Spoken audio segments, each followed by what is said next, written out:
Hello and welcome back to my Lorethrough series. Last time we finally got our revenge on Margit. However, before entering Stormvale Castle, let's head to the Weeping Peninsula south of Limgrave to gear up a bit first. Before we do that, let's quickly talk to Vare once again, having defeated Margit. He congratulates us for making it past Margit to Stormvale Castle. Oh, well done. Well done indeed. You made it through that entire mess all the way to Stormvale. And off you trotted to the Round Table Hold. My dearest, congratulations. But how did you find the Round Table? Oh, you don't have to say it. Before, the Round Table was chock full of venerated warriors. But now, it's home to puff chests and has-beens. I fear you've been terribly disappointed. I don't blame you. But still, the Round Table has its perks. Why not earn a seat? Fly straight and true, so to speak. Ah, then you're interested. A wise choice indeed. To join the Round Table proper, you must acquire a great rune and request audience with the two fingers in the inner chamber. They are the purported masters of the grace that guides your kind, the tarnished. Yes. Pay them a visit, so that you may see for yourself. Challenge Godric the Grafted, Lord of Stormvale, to acquire a great rune. Decrepit he may be, but a demigod he remains. And of course, an inheritor of a great rune. Worse yet, I hear old Godric's acquired a ferocious new toy to graft. So, prepare for the worst. What's the matter? Aren't you supposed to be earning your place at the Round Table Hold? Then you must face Godric the Grafted, Lord of Stormvale. For without a great rune, you will not be granted audience. With the two fingers, the inner chamber. If you remember the NPCs in the Round Table Hold, you can kinda see where he's coming from, calling them puff chests and has-beens. That being said, he still tells us to stay the path and do exactly as Gideon told us. Defeat Godric, obtain a great rune, and have an audience with the two fingers. Let's now head to the peninsula.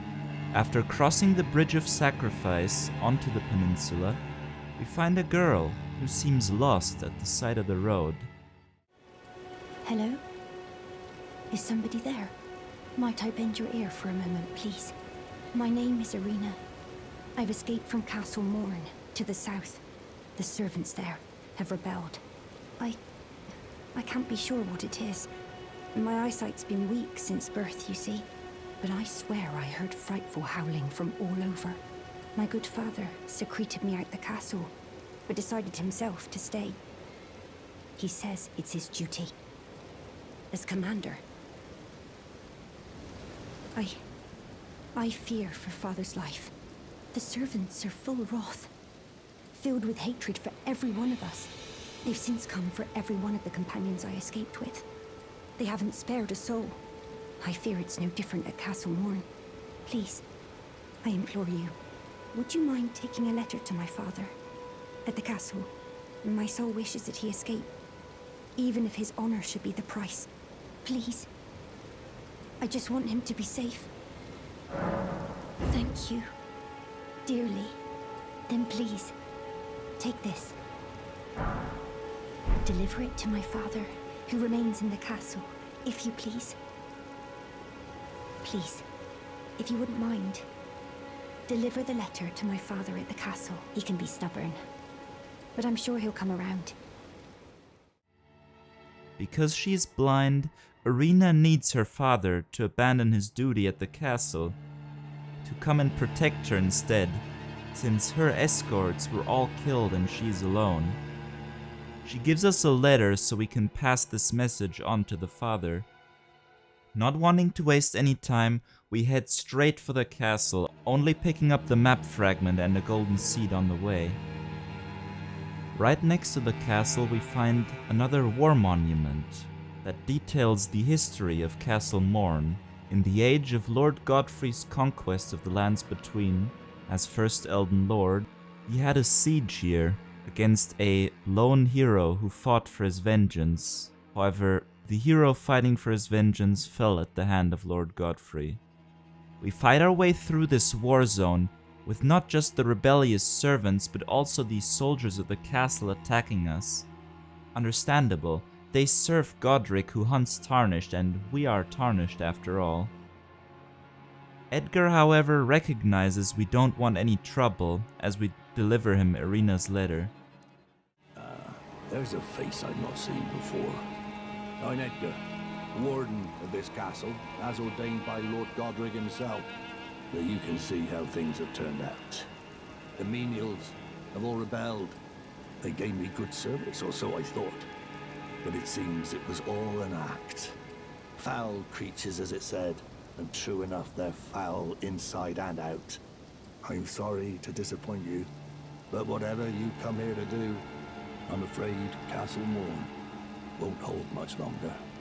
Take this, by way of apology. I see. From Irina.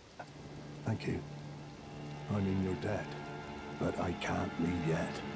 Even if the castle should fall, as commander, I must remain to ensure the treasured Sword of Morne does not fall into the wrong hands. If you see Irina, do tell her that her father will come for her once he's fulfilled his duty. However, he refuses to abandon his duty, vowing only to leave once he can be sure the sword isn't falling into the hands of the misbegotten servants. Naturally, this means we need to help out a bit. We make our way to the rear end of the castle, descending its walls, and we arrive at the beach. There we meet Leonine Misbegotten, a lone hero fighting for his vengeance, leading the rebellion of the mistreated servants. Edgar can be summoned for this fight if you give him the letter, but we manage just fine on our own, and so the lone hero falls at our hands. They were carrying the sacred Sword of Morne, the grafted blade greatsword. The description tells us that this is the weapon of the lone champion we read about in the Sword Memorial.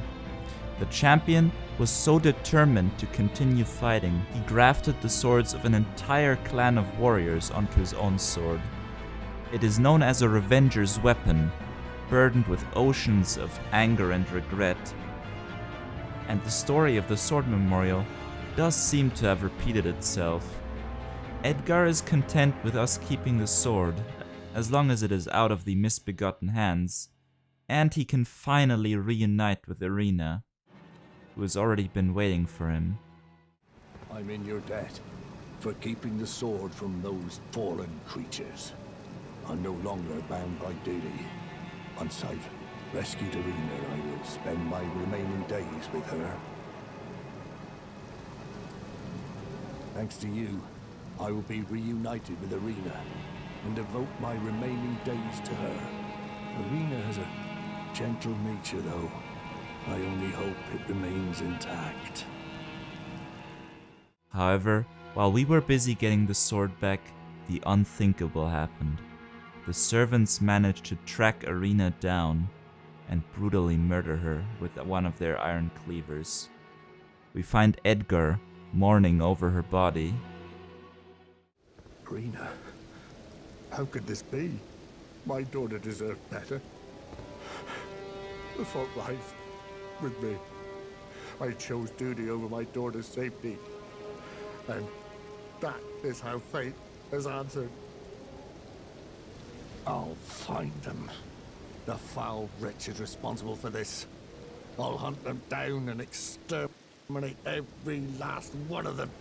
Rest assured, Irina, it will be done. And so ends the tragic tale of Castle Morne.